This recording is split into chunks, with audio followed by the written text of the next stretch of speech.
Hi there, I'm Alex from the Southern Ukulele Store and welcome to another year, another top 10 of the year video. Previous winners include the Inui UT200, the Snail S60 and last year's winner, the Flight A10 series. But what's going to win this year? What's going to knock it out the park? What ukulele came in and was just undeniably the top uke of the year? As I always say every year, this is just a list that reflects the views of the staff of the Southern Ukulele Store as well as people I've polled on social media. So that really does include a pool that's our customer base. If you're not one of our customers and you're watching this and you're going, well, they didn't include the Brunswick BU4C or the Lanakai, I don't know, SU, you know what I mean, then that's because we don't have it, we don't sell it. That's okay. But our top 10 list includes ukuleles that we stock at Southern Ukulele Store, stuff we are experienced in and stuff that we are passionate about. So the top 10 list this year ranges radically. Trust me, you're going to be in for a wild ride, so maybe get the kettle on. I don't know what it is you do, but sit down, join me. Here's the top 10. Number 9 this year is a ukulele that has that kind of goth, emo, My Chemical Romance, Johnny Cash and everything in between nature to it. It's the Flight Nighthawk ukulele. Now Flight are cheating a bit because they released probably more than 10 new models this year in a year when many other brands didn't really release anything new at all. But the Nighthawk stood out. It was a model that seemed to really capture a part of the audience, the ukulele playing public that wanted a serious instrument with solid woods but had that, you know, that darker edge to it, quite literally.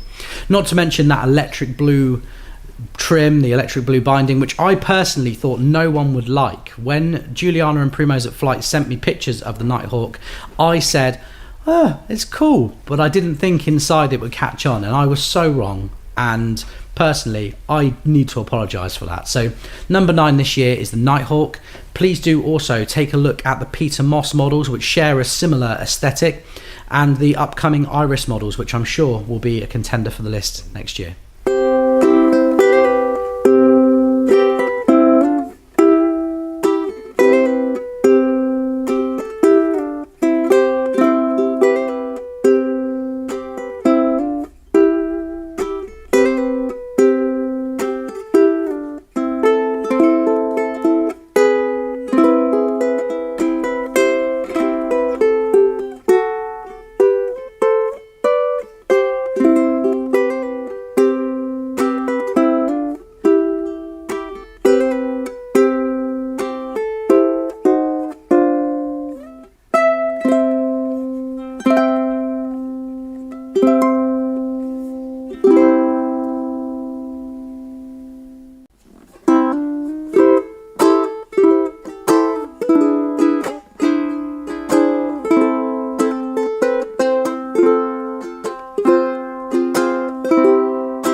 At number 5 this year, we have last year's number 2.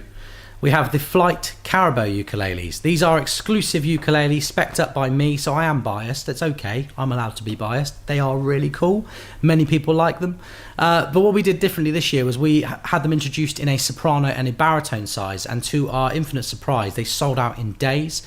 As I film this, I'm waiting for the next delivery of the Carabao sopranos and baritones to come, but they have really stood out. People have come from far and wide to try them. They've taken a Carabao over something much more expensive, much more glamorous. It's a bare-bone ukulele when you look at the front. It's a spruce top with slight soundhole decoration, and you have the mango back and sides. But the mango back and sides make it for me. They give it that warmth, they give it an edge that the acacia back and sides on the Voyager and the laminate rosewood back and sides on the Aurora just simply don't do. Now, they are good ukuleles as well. Both of those ukuleles are worth your attention, so have a look at some of our other videos for them. But Number 5 this year is the Flight Carabo Soprano / Baritone.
At number 2 this year, we have a ukulele that really divides opinions. Some people just look at them and go, that's not a ukulele.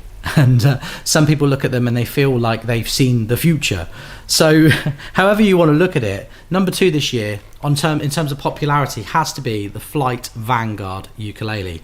This is the second incarnation of Flight's rock series, with last year the Pathfinder and Centurion being introduced, but nobody expected them to come out with something quite like this. It's a luxurious, it's a take on a famous American luthier-built electric guitar series.